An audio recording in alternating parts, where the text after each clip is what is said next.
Here we have a pre-owned 2009 Nissan Versa hatchback in the S trim level. Comes in magnetic gray on charcoal cloth interior. And the powertrain consists of a 1.8 liter naturally aspirated 4-cylinder engine, made it to a CVT, and that gets us 122 horsepower. And coming around to the front end here, we have our halogen headlamps. And for the most part, the front end's held up as good as can be expected from a Versa. Then coming around to the side here, we have these 15-inch steel wheels with hubcaps.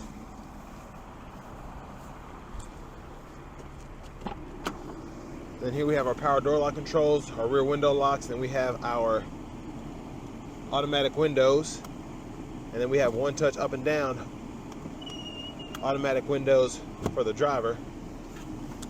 And plenty of space in here, cup holder there, little storage here, power mirror controls there.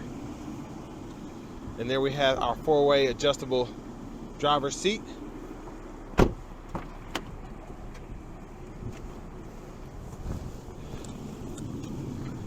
And one thing I was really impressed about with this Versa was the legroom, and a lot of it has to do with the form of the seat. As you can see there, it kind of curves where the legs go. So my knees are in the back of this seat here, but it's really not uncomfortable. It's actually kind of nice. And I have the seat in front of me adjusted for someone of my size, and I'm 6'3".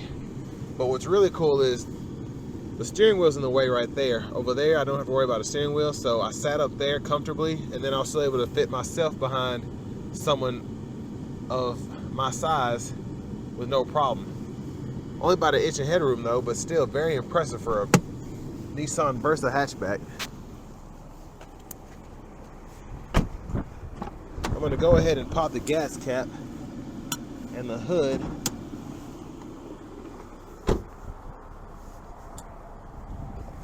There's the back end there. There's the exhaust there. And a nice deep trunk, pretty good space.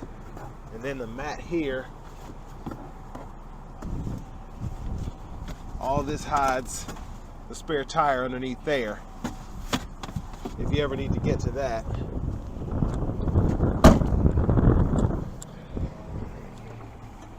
And there's a gas cap there. And then pull up on this here, this little ring. And then that seat will fold flat if you need to put longer objects back there. And then really easy to just snap back into place. And then here we have our front passenger seats, also 4-way manual. There's our glove compartment. This one still has the owner's manual back there. Really like the space. Just how the Versa utilizes its space, honestly, from the glove compartment to where the passengers sit.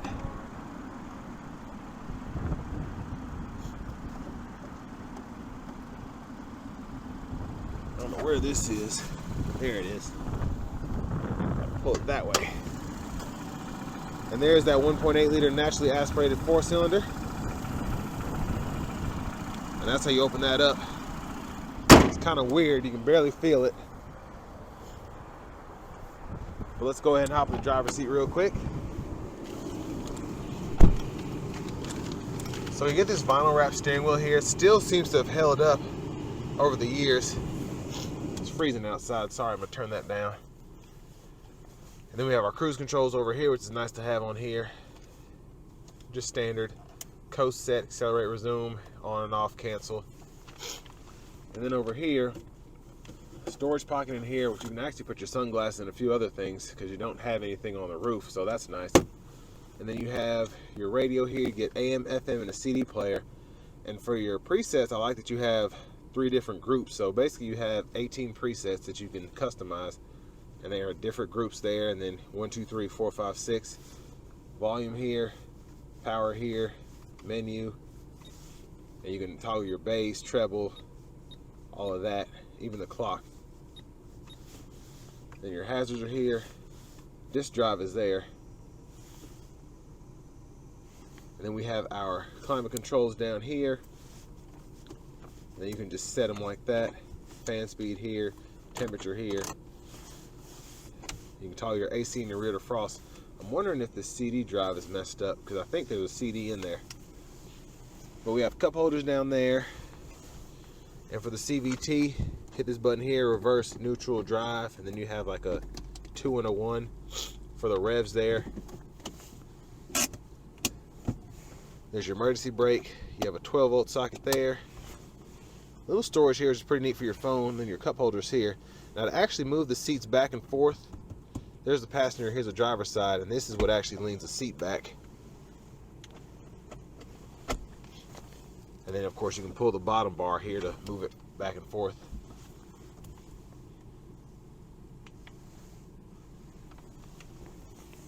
There's your gauge cluster there. This has 107,691 in terms of mileage. Headlamp controls, high beam flash, blinkers, and then you have your windshield wipers here. Intermittent, low, high. You can set your intermittent here. Then you have your rear wiper there. And then pull up for the front wiper fluid, push back for the rear wiper fluid. And then you have your key fob here, and then you have your key in the ignition. So next, let's go ahead and take this Versa out on the road for a quick test drive.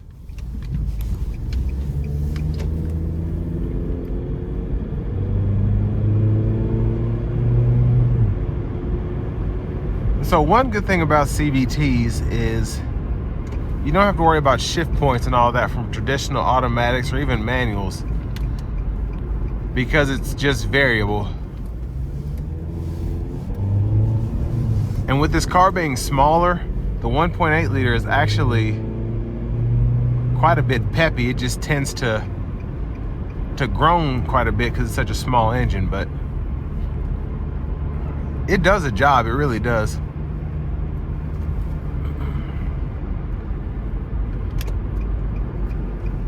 The brake pedal feels good too, very strong.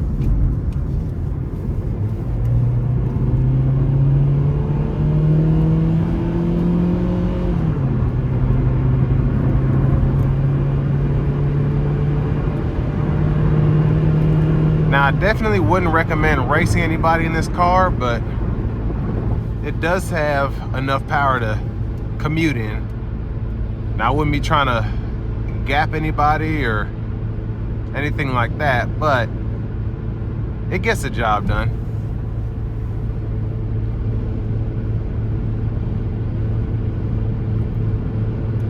But these really are meant for in-town drives, things of that nature, because it's only a 122 horsepower engine and it's a CVT, so as you can see, it's still revving at 3,200 RPMs, cruising here at 75. But all in all, ride quality is decent. Of course, it's not smooth, but it's good for what kind of car this is. It really is. For a car this car was probably under 20 grand. For a car like that, it's just, you can't expect it to ride like a Buick or a Cadillac or a Mercedes. So it just drives like a commuter car, rides like a commuter car. Now, of course, this will beat everything I just mentioned in terms of gas mileage because it has a CVT, a 1.8 liter naturally aspirated 4-cylinder, and it's a small hatchback. Now, one thing I can say about the Versa is it's just a really easy to drive car. It drives like my old Geo. It's got like a go-kart feel. Just a small car that you don't have to worry about hitting stuff with. At least not because the vehicle is too large. But these cars are made to be cheap,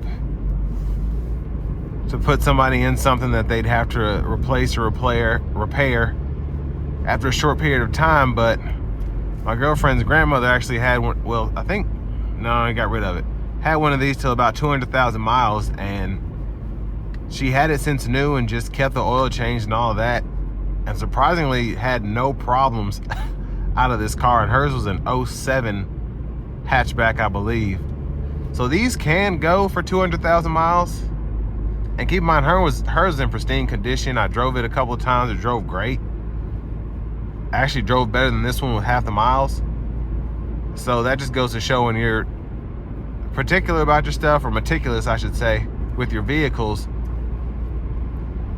a good chunk of the time they repay the favor. So I'm sure this was not, the oil was not changed as regularly as hers was, and wasn't going by the scheduled maintenance 100% of the time, but still drives well. It went through service at the dealership I borrowed this from. Shout out Chevrolet Buick GMC of Murfreesboro. And it's ready to be sold again. It's ready for a new home. So I'll definitely leave a link to the vehicle in the description below if someone's interested in it.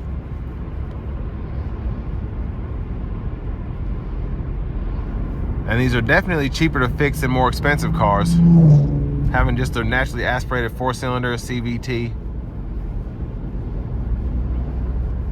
Now in terms of labor, I'm not sure, but parts are definitely going to be cheaper. You just got to find the right person to work on it. But all in all, for people who just want something cheap to maybe go 5-10 miles away to work, and they want to have a more expensive car for the weekends or to take road trips on, this will be a good second car to have. Especially since this is easy to replace with an aftermarket radio. You can replace the speakers probably easily. And these are just really easy to customize in general because they're made so cheaply.